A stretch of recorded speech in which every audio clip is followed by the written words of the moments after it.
श्री स्वामी समर्थ. नमस्कार स्वामी भक्तांनो, जय जय स्वामी समर्थ. आज आपण सगळे येथे एकत्र आलो आहोत कारण आपल्या मनात एकच प्रश्न आहे. स्वामी समर्थांना कसं प्रसन्न करायचं? आपल्यावर संकट येतात, आयुष्य अडतं, मार्ग सापडत नाही, तेव्हा स्वामी आपल्याला कसा हात देतात? आणि सर्वात महत्त्वाचं म्हणजे स्वामी आपल्याला बाळा म्हणत का संबोधतात? स्वामी समर्थ हे फक्त देव नाहीत, ते आपल्या प्रत्येक भक्ताचे आईवडील आहेत. जसं एखादं मूल चुकतं, रडतं, हट्ट करतं, तरीही आईवडील त्याला सोडत नाहीत, तसंच स्वामी कधीही आपल्या भक्ताला सोडत नाहीत. आपण त्यांना विसरलो तरी ते आपल्याला विसरत नाहीत. आपण संकटात असताना त्यांची नजर सतत आपल्यावर असते. अनेक भक्त म्हणतात, मी रोज स्वामींचे नाव घेतो तरी अडचणी का संपत नाहीत?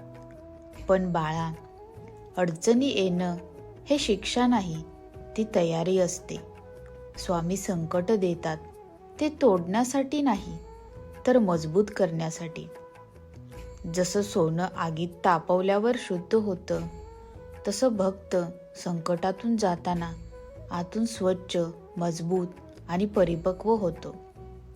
स्वामी समर्थांना प्रसन्न करायचं असेल तर मोठी पूजा, मोठे नैवेद्य, मोठे मंत्र यांची गरज नसते. स्वामी हृदय पाहतात. मनात कपट नको, अहंकार नको, द्वेष नको. मन स्वच्छ असेल तर स्वामी आपोआप जवळ येतात. स्वामी म्हणतात, बाळा, तू मनाने माझा झालास एवढंच मला पुरे आहे. जेव्हा भक्त पूर्णपणे अडचणीत अडकतो, चारही बाजूनी मार्ग बंद होतात, तेव्हाच स्वामी प्रत्यक्ष कामाला लागतात. अनेक वेळा आपल्याला वाटतं आता काहीच होणार नाही, पण त्याच क्षणी स्वामी असा मार्ग दाखवतात जो आपण कधी कल्पनाही केलेली नसते. अचानक एखादी व्यक्ती मदतीला येते, एखादा निर्णय बदलतो, एखादं संकट आपोआप दूर होतं. हे योगायोग नाहीत, ही स्वामींची कृपा असते. स्वामी आपल्या भक्ताला बाळा का म्हणतात माहिती आहे का? कारण त्यांना माहिती आहे की भक्त कितीही मोठा झाला, कितीही शिकला, कितीही कमावलं, तरी संकटात तो लहान मुलासारखाच असतो. घाबरलेला, गोंधळलेला, अश्रूंनी भरलेला असतो. तेव्हा स्वामी त्याला जवळ घेतात आणि म्हणतात, घाबरू नकोस बाळा, मी आहे तुझ्या सोबत.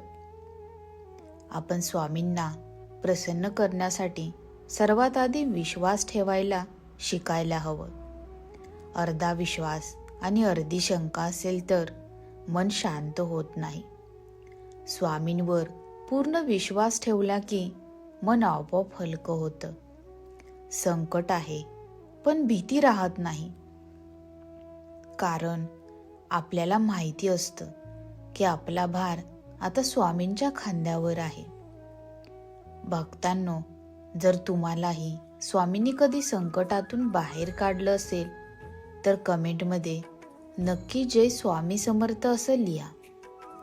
तुमचा अनुभव इतर भक्तांनाही बळ देईल. स्वामी समर्थ भक्ताला मार्ग दाखवतात, पण जबरदस्ती करत नाहीत. ते फक्त खून करतात. आता त्या खुणेवर चालायचं की नाही हे आपल्या हातात असतं.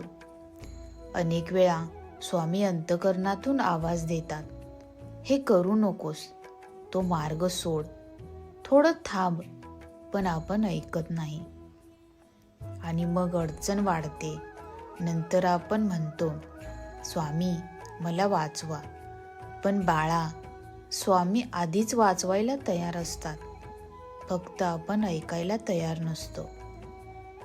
स्वामींची भक्ती म्हणजे मागणं नाही, तर समर्पण आहे.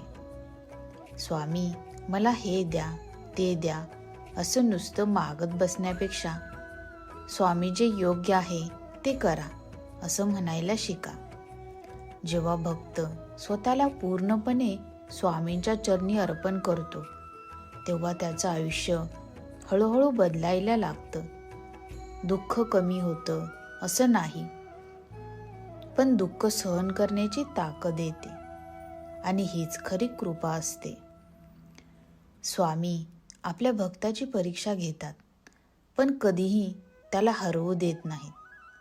परीक्षा संपली की फळ नक्की मिळतं. काही भक्तांना लगेच मिळतं, काहींना थोडा वेळ लागतो, पण स्वामींच्या दरबारात उशीर होतो, अन्याय कधीच होत नाही. आज कितीतरी भक्त मनात वेदना घेऊन बसले आहेत. कोणाचं कर्ज वाढलंय, कोणाचं नातं तुटलंय, कोणाचं आरोग्य साथ देत नाही, तर कोणाला आयुष्यात दिशा सापडत नाही. पण बाळा, एक गोष्ट लक्षात ठेव, स्वामींनी तुला आजपर्यंत सांभाळले म्हणजे पुढेही ते तुला सोडणार नाही. आज अंधार वाटतोय, पण पहाट जवळच आहे. स्वामी समर्थ म्हणतात, तू चाल, मी पाहतो. फक्त एक पाऊल विश्वासाने पुढे टाक. उरलेला रस्ता स्वामी स्वतः तयार करतील. भक्तांनो, अनेक वेळा आपल्या आयुष्यात असं होतं की आपण खूप प्रयत्न करतो, प्रामाणिक राहतो, कोणाचं वाईट करत नाही, तरीही संकट काही केल्या कमी होत नाहीत.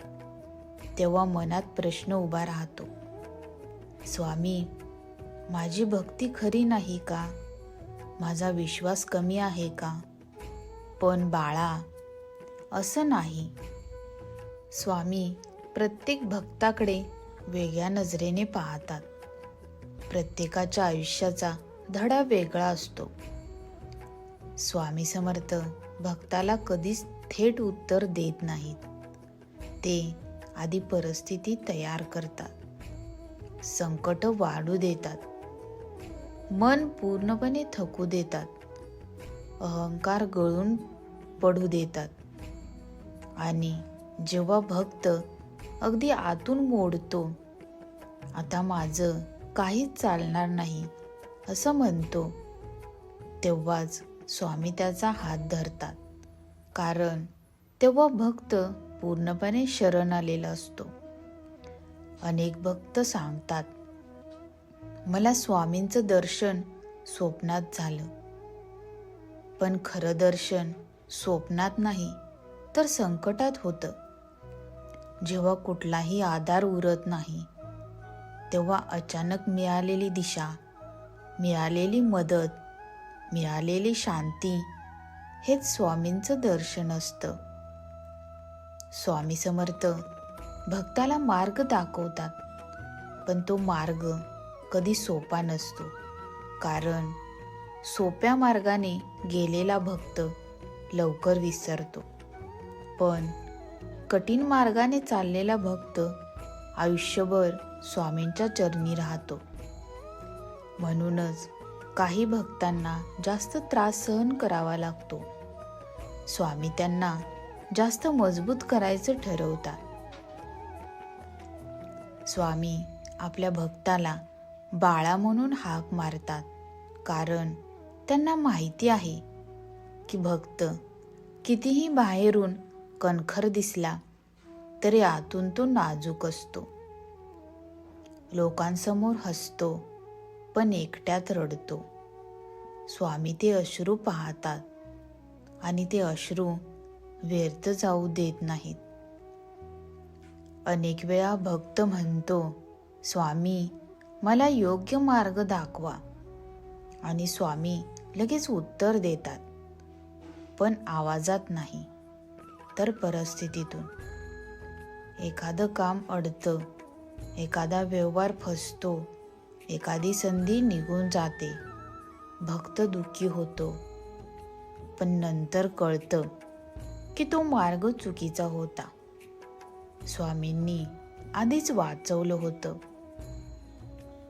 स्वामी समर्थ कधीही भक्ताला संकटात एकटं सोडत नाहीत. जरी बाहेरून सगळे दूर गेले, नातेवाईक पाठ फिरवतात, मित्र कमी होतात, तरी स्वामी जवळच असतात. ते शांतपणे पाहत असतात, माझं बाळ आता काय शिकतोय.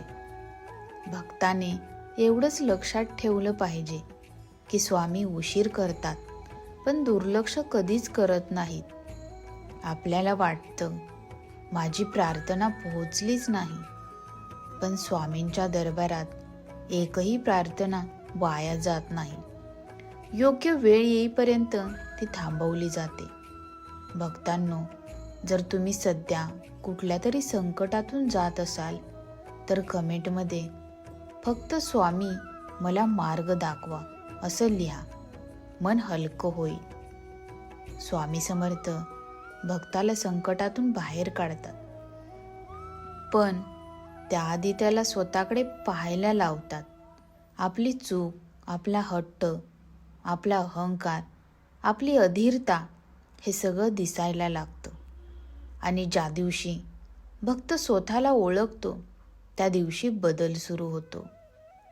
स्वामी भक्ताला कधीच सांगत नाहीत की तू महान आहेस. ते सांगतात, तू माझा आहेस. आणि हे वाक्य पुरेसं असतं, कारण जो स्वामींचा होतो त्याला आयुष्यात काहीही कमी पडत नाही. थोडा त्रास होतो, थोडं दुःख येतं, पण एक अदृश्य हात सतत पाठीशी असतो. अनेक भक्त म्हणतात, मी स्वामींचं नाव घेतो तरी मन शांत होत नाही. पण बाळा, नाव घेणं म्हणजे फक्त ओठाने उच्चार नाही, तर मनाने स्वीकार आहे. जेव्हा नाव घेताना मनात विश्वास असतो, तेव्हा हळूहळू मन शांत होतं. लगेच नाही, पण नक्की होतं. स्वामी समर्थ भक्ताला संकटातून मार्ग दाखवताना त्याची श्रद्धा तपासतात. भक्त घाबरतो का, तक्रार करतो का, की शांतपणे म्हणतो, स्वामी जे कराल ते माझ्या भल्यासाठीच.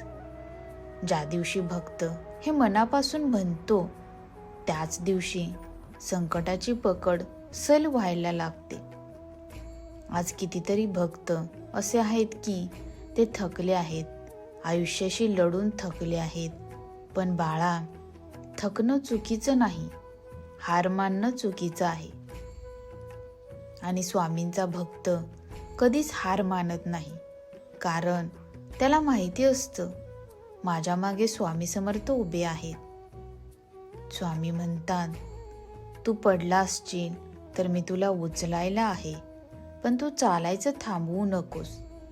म्हणूनच आजचा दिवस वाईट गेला, म्हणून उद्याची आशा सोडू नकोस. उद्या स्वामी काय करणार हे तुला आज माहिती नाही. भक्तांनो, आयुष्यात असा एक क्षण नक्की येतो जिथे माणूस पूर्णपणे थकतो. प्रयत्न करूनही काहीच हातात येत नाही. रोज सकाळी उठताना मनावर ओझं असतं आणि रात्री झोपताना डोळ्यात अश्रू. त्यावेळी देवावरचा विश्वास सुद्धा डळमळीत होतो. पण बाळा, हाच तो क्षण असतो जिथे स्वामी समर्थ सगळ्यात जवळ असतात. आज तुम्ही ज्या अडचणीत आहात ती कायमची नाही. आजचा काळ कठीण आहे, पण स्वामी समर्थ तुमची परीक्षा घेत आहेत, शिक्षा नाही. आणि परीक्षा संपली की कृपेचा दिवस नक्की येतो. स्वामी म्हणतात, बाळा, तू माझ्यावर सोपवून दिलंस, आता काळजी माझी. हे वाक्य मनात ठेवून जगायला शिका. आयुष्य हलकं होईल. हा स्वामी संदेश तुमच्या आयुष्यात उपयोगी वाटत असेल तर तो इतर स्वामी भक्तांपर्यंत शेअर करा. तुमच्यामुळे कुणाचं तरी मन आज मजबूत होईल. जय जय स्वामी समर्थ. स्वामी कृपा सदैव आपल्यावर सर्वांवर राहो. धन्यवाद.